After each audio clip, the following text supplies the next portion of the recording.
It's a regular Wednesday morning, and Michael Zach is just doing the usual chore of washing his car. Suddenly, he hears the screech of tires and looks up to see a white crossover slamming to a stop outside his simple house. In the front seats of the Kia Sportage, there's a man looking pretty chill, but his companion, a woman, is freaking out big time. Michael approached the vehicle only to be interrupted by a deafening explosion in the car. A devastating morning for emergency services that rocked a quiet suburban street. The three little children didn't stand a chance. The woman was engulfed in flames from head to toe.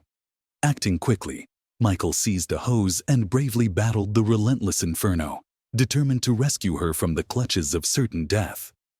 Investigators at the scene are also reeling from the tragedy. What events had led to this catastrophic outcome? Neighbours were visibly shaken by what they'd seen. Bit upset. Just sad, that's all. Shouldn't happen. It's horrible, really horrible. Today we delve into the story of strong and beautiful Hannah Clarke, who lost her battle against her misogynist, cowardly husband. They were fitness trainers, business partners who had it all until their marriage fell apart. On the 4th of October 2019, at approximately 10 in the morning, 4 months before the tragedy, 42-year-old Rowan Baxter was pulled over by police while driving the same Kia Sportage with his 31-year-old wife, Hannah Clarke, sitting in the passenger side.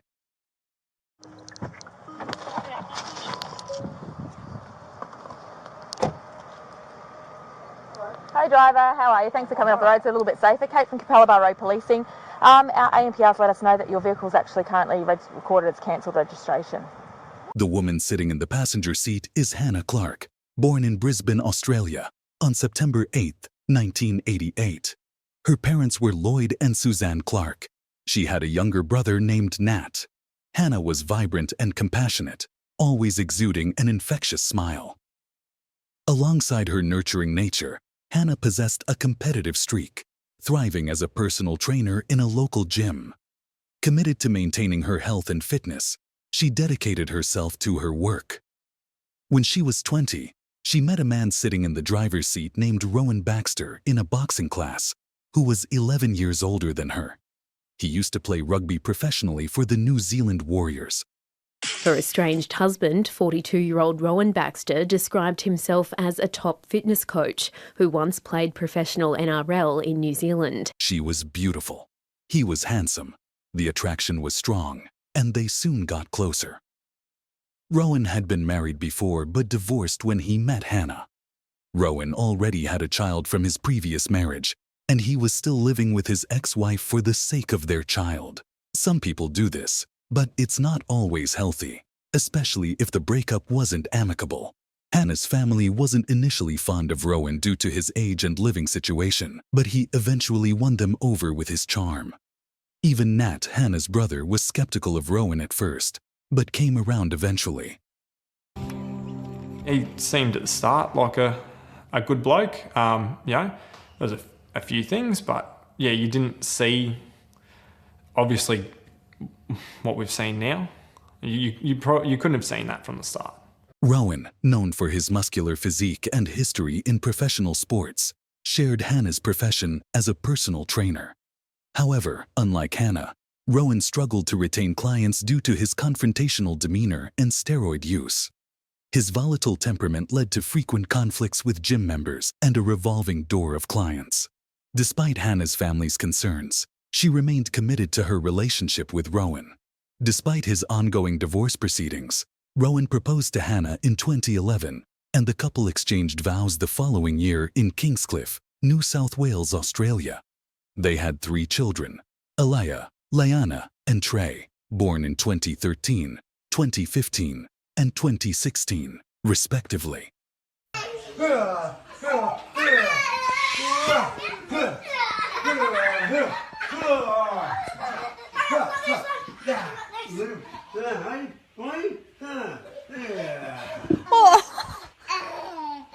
Today, the couple was on their usual routine, first hitting the gym first thing in the morning, and now they were going to fetch some coffee. It was then they were stopped because the registration to the car had been cancelled. Yeah, so it's currently recorded as cancelled registration. What? So it hasn't been read, so it's gone, which means that it's 82 days past the last time it was registered. Have you got your driver's licence on you? This is not my car. So No, but you're the driver, so I have to ask you your driver's no, I licence. haven't, sorry. It's on my car. I normally take my car in the morning. I'm with you. I thought you're... Yeah. What's your... sorry, I just have to get you to state your full and correct name for me. Rowan Charles Baxter. Yeah. Because I thought the rego I thought was due in October. Talk to me about it, because it's your car.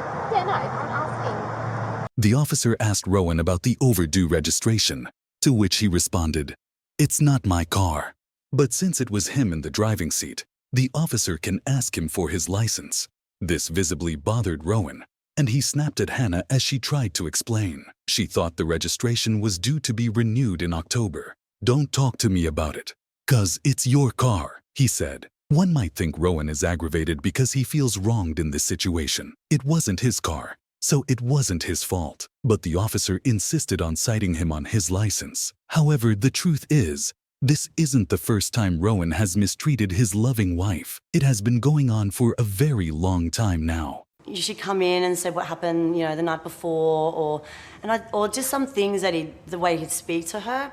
And I know other people at the gym saw it, and it was just, I guess a little bit more aggressive, and someone would never speak to me like that. A friend said, to understand his mindset, we have to go back to almost 4 years, to 2015. Rowan wasn't always a trainer. Before he met Hannah, he worked as a pharmaceutical sales representative while Hannah worked in retail. Working as a personal trainer, Rowan struggled to generate sufficient income to support his family, perhaps due to his abrasive personality, whereas Hannah, with her warm and approachable demeanor, was very good at her job and soon took over the role of the primary breadwinner in their family. This never settled well with Rowan. How could a weak woman be more successful at the PR job of a personal trainer than him? On Instagram, a post from 2017 shows former Broncos star turned Australian rugby player Sam Fireday training with him. In all honesty, Rowan, Hannah always harbored resentment towards women. Hannah's success likely compounded his frustrations. Despite this dynamic, the couple decided to embark on a joint venture in 2015. They opened a gym together with the financial backing of Hannah's parents and another investor.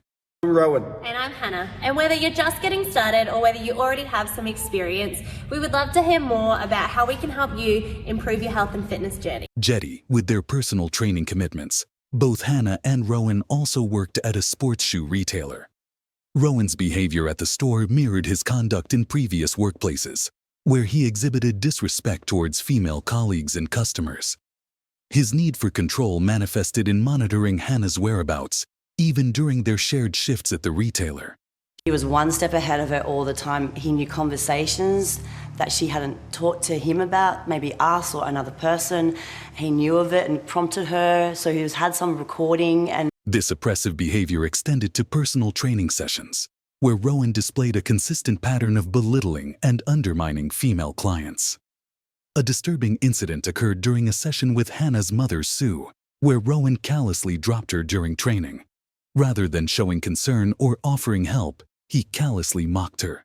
Despite such troubling behavior, Hannah's parents attempted to accept Rowan for the sake of their daughter's happiness. However, they observed a rapid decline in his demeanor and attitude, particularly after the birth of their children.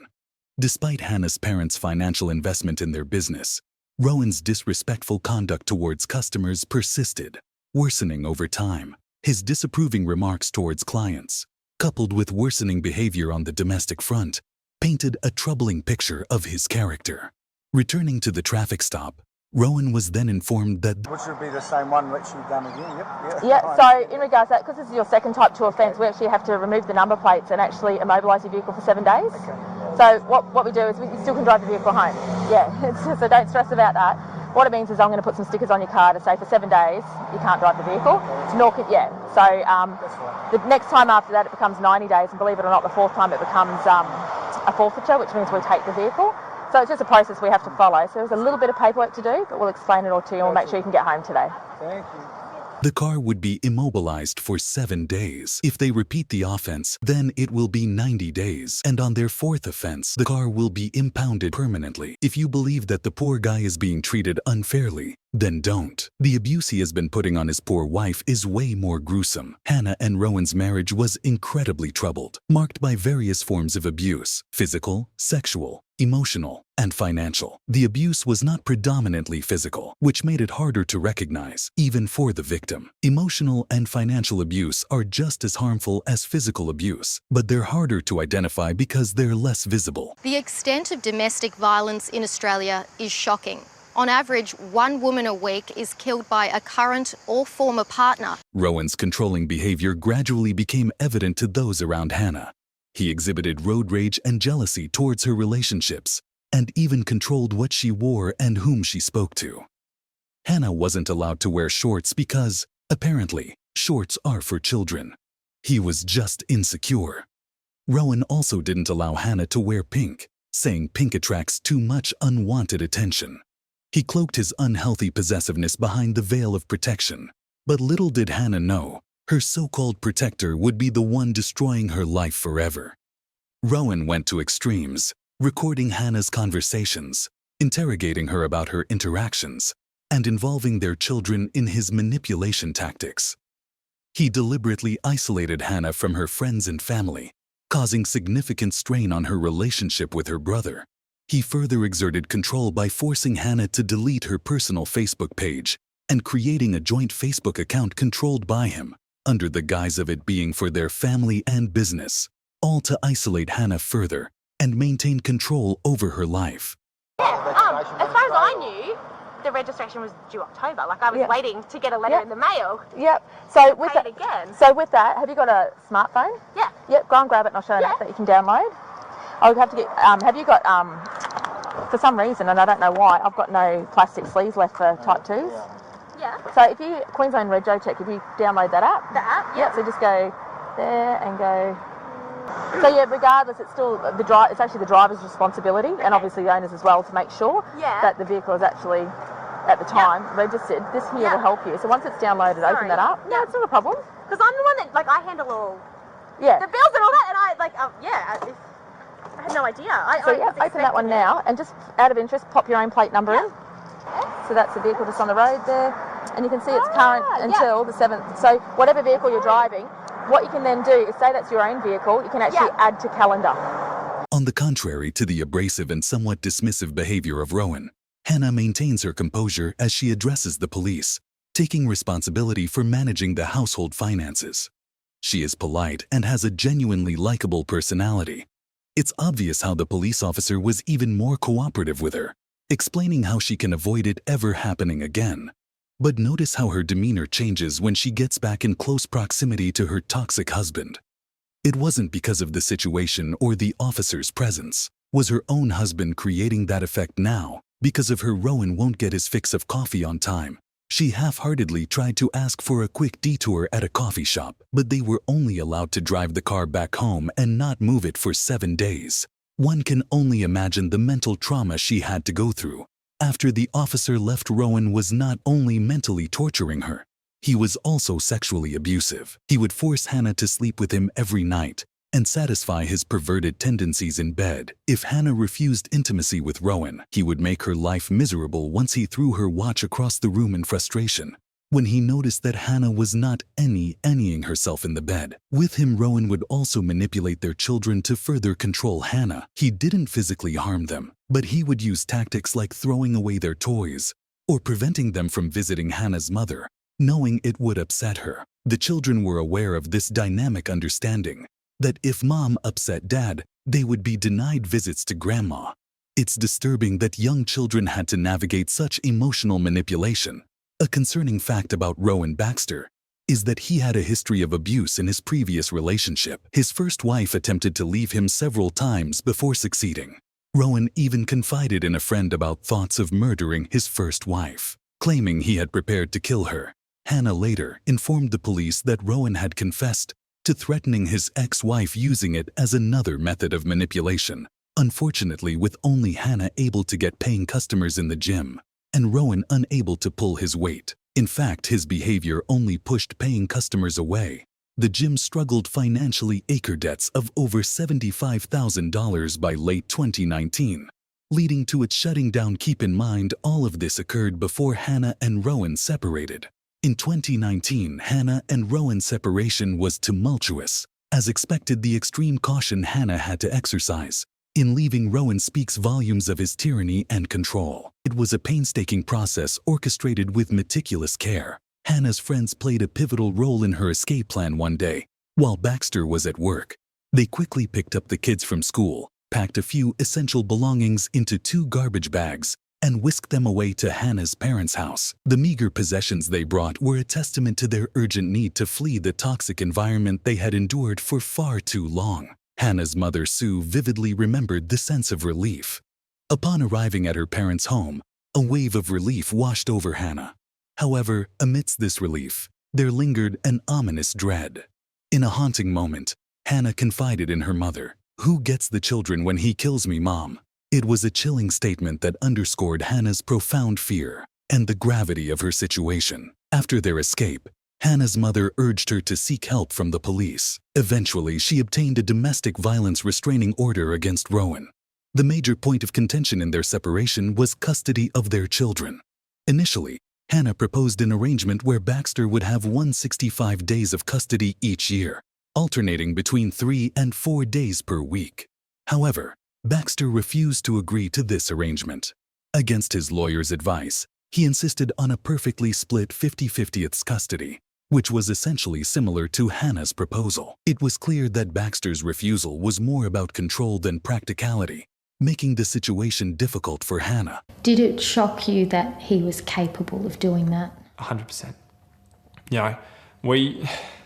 Hannah had her suspicions that he might try something to her, but we all thought, no, he couldn't. It was just a vicious attack to make her suffer as long as he could, and that was it. It was, I still can't get over it. Rowan's behavior with the children became increasingly concerning after their separation in November 2019. Hannah returned from the gym one day to discover that Rowan had taken the children and turned off his phone, preventing her from reaching them. Thankfully, the children returned unharmed, but it was clear Rowan was exerting control. On a weekend before Christmas of the same year, Rowan took all 3 kids out for 4 hours, but then refused to return them despite Hannah's plans to visit their great-grandmother. This disregard for their agreed-upon schedule only added to the tension.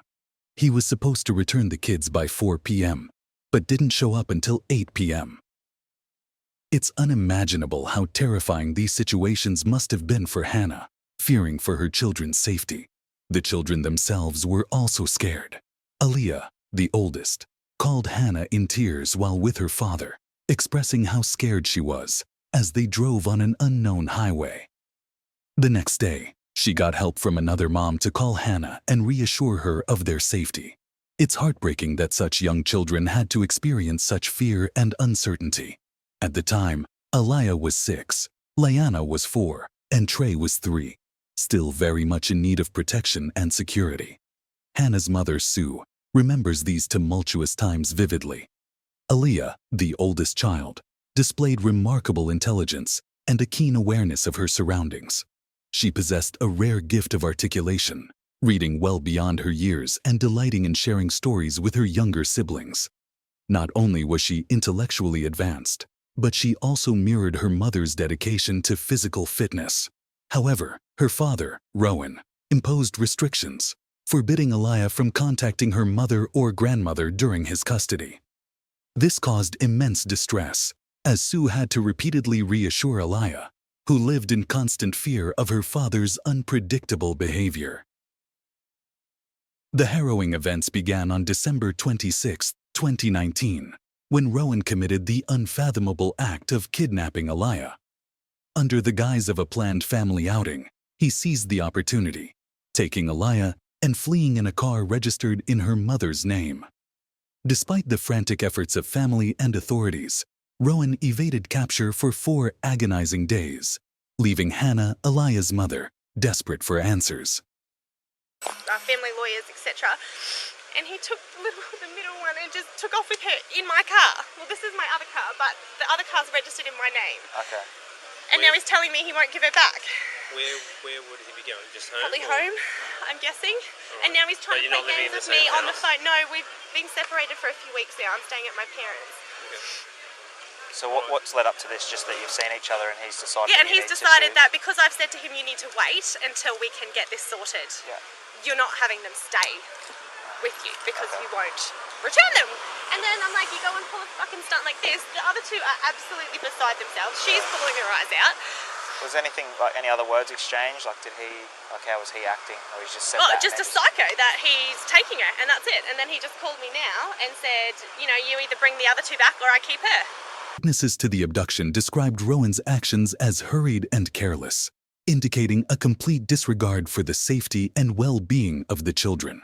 Detective Sergeant Dirk Harris, tasked with investigating the case, characterized Rowan as a narcissist driven by a desire to inflict harm upon Hannah. Following the kidnapping, Hannah sought legal protection, filing a domestic violence restraining order against Rowan. However, the justice system's decision to set aside the restraining order in January 2020, granting Rowan full access to the children, highlighted systemic flaws that failed to adequately protect victims of abuse. Subsequent attempts at mediation only exacerbated the situation, with Rowan refusing to sign a legally binding custody agreement, preferring instead a non-binding arrangement that afforded him greater control. In February 2020, tensions escalated when Rowan physically assaulted Hannah during a custody exchange, resulting in the revocation of his parental rights. Despite Hannah's reluctance to press charges, the assault prompted authorities to revoke Rowan's access to the children. However, their leniency in allowing him 48 hours to turn himself in ultimately proved futile, as Rowan's subsequent arrest failed to prevent the tragic events that unfolded. In mid-February 2020, Hannah expressed genuine fear for her life, contemplating the need to create a will to protect her children. Despite Rowan's repeated breaches of restraining orders and manipulative attempts to regain control, Hannah remained sympathetic, a testament to the insidious nature of domestic abuse.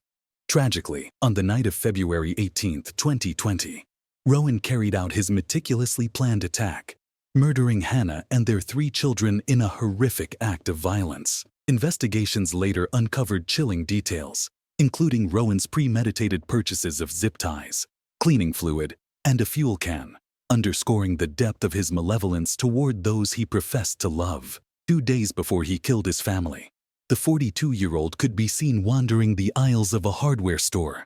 Initially, he looked at mower fuel, but ultimately decided on buying a Jerry Ken. Interestingly, he also bought 3 Kinder Surprise chocolates.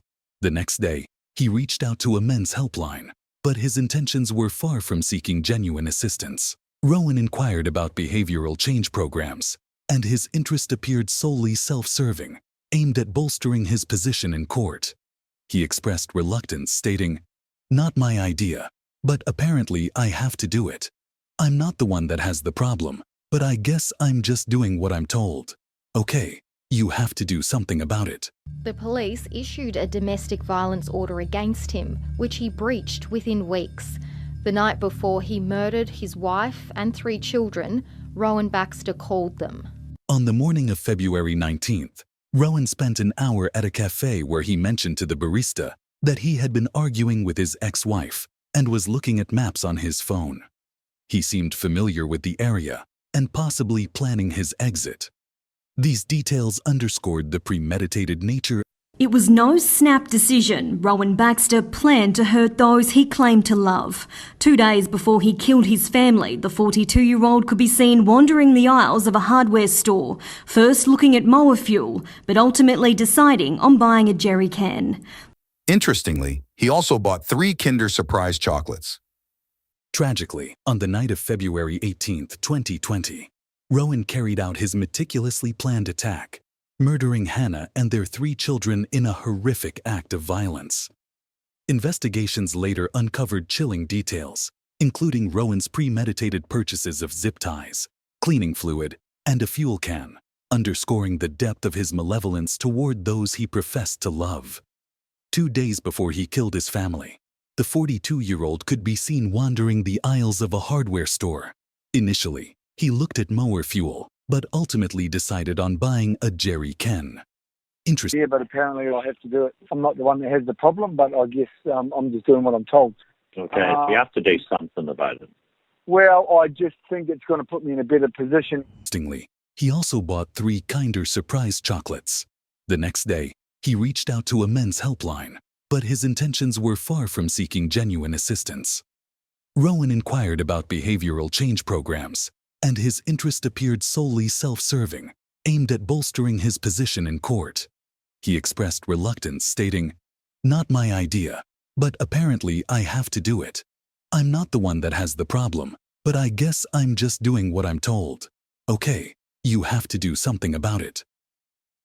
16 hours later, he drove to Camp Hill, stopping at a fuel station on the way before ambushing Ms. Clarke and his children inside their car. On the morning of February 19th, Rowan spent an hour at a cafe where he mentioned to the barista that he had been arguing with his ex-wife and was looking at maps on his phone. He seemed familiar with the area and possibly planning his exit. These details underscored the premeditated nature of his actions. 16 hours later, he drove to Camp Hill, stopping at a fuel station on the way, before ambushing Miss Clarke and his children inside their car.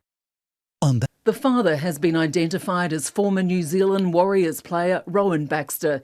His children, Lena, Elia and Trey, aged 6, 4 and 3, and their mother, 31-year-old Hannah Baxter. Witnesses say she was heard screaming for help, shouting she'd been covered in petrol moments before the car burst into flames. That fateful morning, Hannah was preparing to take her children to school when Rowan parked across the street and observed them as she loaded the kids into the car. Rowan casually approached with a fuel can in hand. Suddenly, he ambushed them, wielding a knife and ordering Hannah to drive. At first, she resisted, but Rowan was barking at the top of his lungs, demanding her to drive away.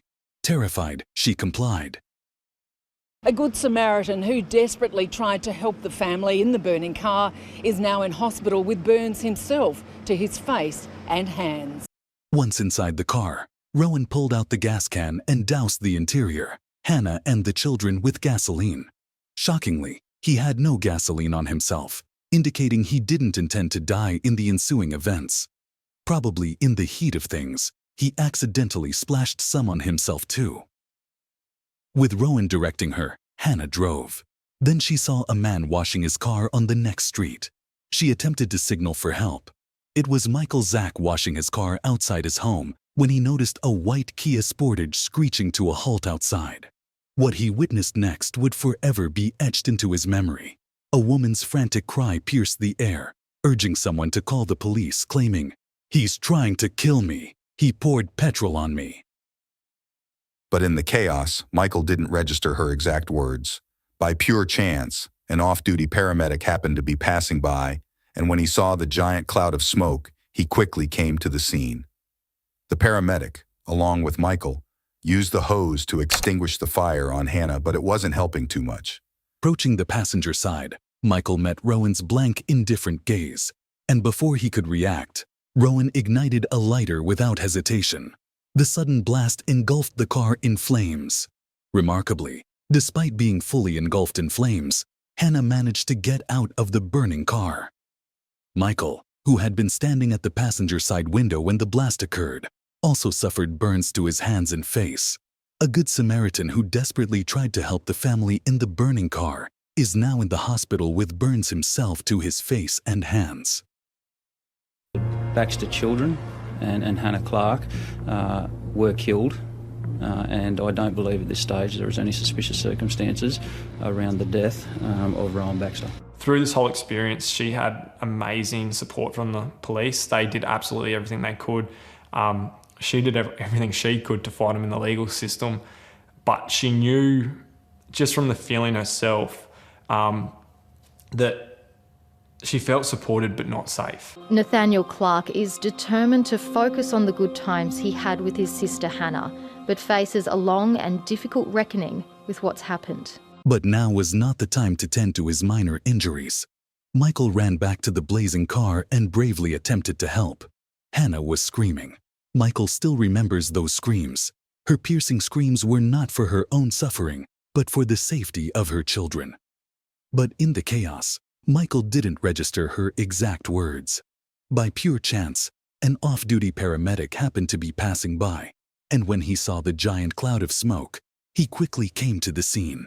The paramedic, along with Michael, used the hose to extinguish the fire on Hannah, but it wasn't helping too much.